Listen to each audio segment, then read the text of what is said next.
അപ്പോൾ ആധികാരികത നോക്കണ്ട, യുക്തിവാദികളുടെ പ്രമാണം കേട്ടോ, ആധികാരികത നോക്കണ്ട, ഗൂഗിളിലുണ്ടോ നോക്കിയാൽ മതി. ആയിക്കോട്ടെ, ഗൂഗിളിലുണ്ടെങ്കിൽ അതെങ്കിലും സമാധാനമാണ്. ഗൂഗിൾ ഉണ്ടാക്കുകയാണ്, അതാണ് നമ്മൾ പറഞ്ഞത്, തെളിവുണ്ടാക്കൽ, തെളിവ് നിർമ്മാണ പ്രക്രിയയിലേക്ക് നമ്മൾ കടക്കുകയാണ്. ഇദ്ദേഹത്തിന് എന്ത് വേണം? മുസ്ലിം രാജ്യങ്ങളിലാണ് പോണ് കാണുന്നത് എന്ന് തെളിയിക്കണം. അത് ഗൂഗിളിലുണ്ട് എന്ന് തെളിയിക്കണം. അതിനുവേണ്ടി മൂപ്പര് അതിഗംഭീരമായ ഒരു സെർച്ച് നടത്താൻ പോവാണ്, ഗൂഗിൾ സെർച്ച് നടത്താൻ പോവാണ്. നിങ്ങളൊന്ന് കണ്ണൊക്കെ തിരുമ്മി ശരിക്കും നോക്കണം എന്താണ് ഗൂഗിൾ സെർച്ച് ചെയ്യാൻ പോകുന്നത് എന്നുള്ളത്.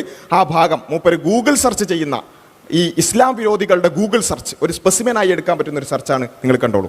ഞാൻ എന്താ ഇവിടെ അടിച്ചു കൊടുത്തിരിക്കുന്നത് ഇതേപോലെ most porn watching country Pakistan എന്ന് പറഞ്ഞു. ഞാൻ പാകിസ്ഥാൻ എന്ന് പറഞ്ഞു, കാര്യം ഈ പാകിസ്ഥാൻ എന്നുള്ളത് ഞാൻ ഉണ്ടാക്കിയതല്ല. അപ്പോ ആ സ്ക്രീൻ ഒന്ന് കാണിച്ചു കൊടുക്കേ. എന്താ സെർച്ച് ചെയ്തത്? ഒരുപാട് most porn watching country Pakistan. എന്ത് സെർച്ചാ? നമ്മൾ ഗൂഗിളിൽ സെർച്ച് ചെയ്യുമ്പോൾ ഒന്നുകിൽ ക്വസ്റ്റ്യൻ ഇടും അല്ലെ, എന്നിട്ട് ആൻസർ കിട്ടാൻ വേണ്ടിയിട്ട്. മൂപ്പര് ക്വസ്റ്റ്യനും ആൻസർ ഒരുമിച്ചായിട്ട് കൊടുത്തു. മൂപ്പർക്ക് എന്താ വേണ്ടത്? പാകിസ്ഥാനില് ഈ പറഞ്ഞ പോൺ കാണുന്നുണ്ടെന്ന് കിട്ടണം.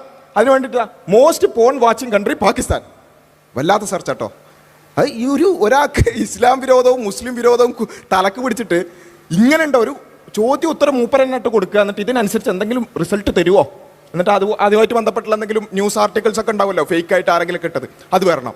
ഇതൊന്നും കഴിഞ്ഞില്ല. മൂപ്പരുടെ ഗംഭീരമായ സെർച്ച് തുടരാൻ പോവാണ്. അടുത്ത സെർച്ച്, അടുത്ത ക്ലിപ്പിൽ നിങ്ങൾക്ക് കാണാൻ പറ്റും. അടുത്ത സെർച്ച് കണ്ടോളൂ.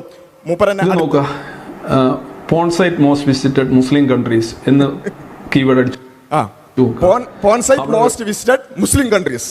മൂപ്പരന്റെ ചോദ്യവും മൂപ്പരന്റെ ഉത്തരവും. ഇത് ഞാൻ ഇവിടെ 5ാം ക്ലാസ്സിലൊക്കെ പഠിക്കുന്ന കുട്ടികളുണ്ടെങ്കിൽ അവരോട് ചോദിച്ചാൽ മനസ്സിലാവും എങ്ങനെയാണ് ഗൂഗിൾ സെർച്ച് ചെയ്യേണ്ടത് എന്ന്. ഞങ്ങളുടെ 5ാം ക്ലാസ്സിലെ കുട്ടികൾ നിങ്ങൾക്ക് പഠിപ്പിച്ചു തരും. ഇത് അറിയായിട്ടൊന്നല്ല, ഗൂഗിൾ കൊണ്ടാണ് ജീവിക്കുന്നത്. പക്ഷേ മൂപ്പർക്ക് എന്ത് വേണം? മുസ്ലിം കൺട്രീസ്, പാകിസ്ഥാൻ, അതുപോലെ തന്നെ സൗദി അറേബ്യ എന്നൊക്കെ പറഞ്ഞിട്ട് റിസൾട്ട് കിട്ടണം. അതിനുവേണ്ടി മൂപ്പര് തന്നെ ചോദ്യവും മൂപ്പര് തന്നെ ഉത്തരവും എല്ലാം മൂപ്പര് തന്നെ. ഇനി ആയിക്കോട്ടെ, ഇങ്ങനെ സെർച്ച് ചെയ്യുന്നുണ്ടെങ്കിൽ ഞങ്ങളും കുറച്ച് സെർച്ച് ചെയ്യാൻ തീരുമാനിച്ചിട്ടുണ്ട്. ആയിക്കോട്ടെ, ഇങ്ങനെയാണ് ഗൂഗിൾ സെർച്ച് ചെയ്യുന്നെങ്കിൽ ഇതേ തെളിവ് നിർമ്മാണ രൂപത്തിൽ ഞങ്ങളും കുറച്ച് സെർച്ച് ചെയ്യാൻ തീരുമാനിച്ചിട്ടുണ്ട്. നിങ്ങൾക്ക് കാണാം. ഒന്നാമത് ഞങ്ങൾ സെർച്ച് ചെയ്യാൻ പോകുന്നത് നിങ്ങൾക്ക് കാണാം. Okay, most wanted criminal Ravichandran Shri. അങ്ങനെയല്ല സെർച്ച് ചെയ്യേണ്ടത്. ചോദ്യം ഉത്തരം നമ്മൾ തന്നെ കൊടുക്കണം, അതിനനുസരിച്ച് എന്താ ഉത്തരം വരുന്നുണ്ട് നോക്കണം. Most wanted criminal Ravichandran Shri. അപ്പൊ മൂപ്പരുടെ കുറെ പ്രസംഗങ്ങൾ വരുന്നുണ്ട്. അപ്പൊ അതിന്റെ അർത്ഥം എന്താ? ലോകത്തേറ്റവും ആവശ്യപ്പെട്ട അല്ലെങ്കിൽ വാണ്ടഡ് ആയിട്ടുള്ള ക്രിമിനൽ രവിചന്ദ്രൻ സി ആണ്. നമ്മൾ ഇമേജ് സെർച്ച് ഒക്കെ ചെയ്താൽ മൊത്തം മൂപ്പര് ചിരിച്ചിരിക്കുന്ന ഫോട്ടോസ് കാണാൻ പറ്റും. അതിന്റെ അർത്ഥം എന്താ? മൂപ്പര് തന്നെയാണ് മോസ്റ്റ് വാണ്ടഡ് ക്രിമിനൽ അല്ലേ? ഇനി കുറച്ചും കൂടി സെർച്ച് ചെയ്തേക്കാം. ആ സെർച്ചിന്റെ പൂതി തീർക്കണം. Biggest fraud in Kerala Ravichandran C. കേരളത്തിലുള്ള ഏറ്റവും വലിയ ഫ്രോഡ് രവിചന്ദ്രൻ സി. അങ്ങനെയാണല്ലോ ചെയ്യേണ്ടത്. ചോദ്യം വേണം, ഉത്തരവും വേണം.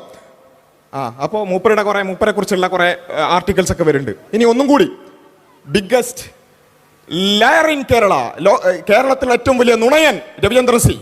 മൂപ്പരുടെ വിക്കിപീഡിയ പേജൊക്കെ കാണിക്കുന്നുണ്ട്. അപ്പൊ മൂപ്പരനെ ഉറപ്പിച്ച്. അപ്പോ ഇതൊന്ന് ആലോചിച്ചൊക്കെ സുഹൃത്തുക്കളെ, ഇതാണ് തെളിവ് നിർമ്മാണം. ഇവർ ഉണ്ടാക്കിവിടുന്ന തെളിവ് നിർമ്മാണത്തിന്റെ രീതിയാണിത്. ഇത് കണ്ട് കൈയടിച്ച് പോകുന്ന സാധുക്കൾ, ഞങ്ങൾ അവരെ പൊട്ടന്മാർന്നോ അല്ലെങ്കിൽ നാസ്തിക പൊട്ടന്മാരെന്നൊന്നും വിളിക്കുന്നില്ല. സാധുക്കൾ, പാവങ്ങൾ എന്നു മാത്രമാണ് അവരെ കുറിച്ച് പറയുന്നത്. കൈയടിച്ച് പോയിണ്ടല്ലോ അല്ലെ? ഒരു സംവാദത്തിൽ പറഞ്ഞ നുണയാണിത്.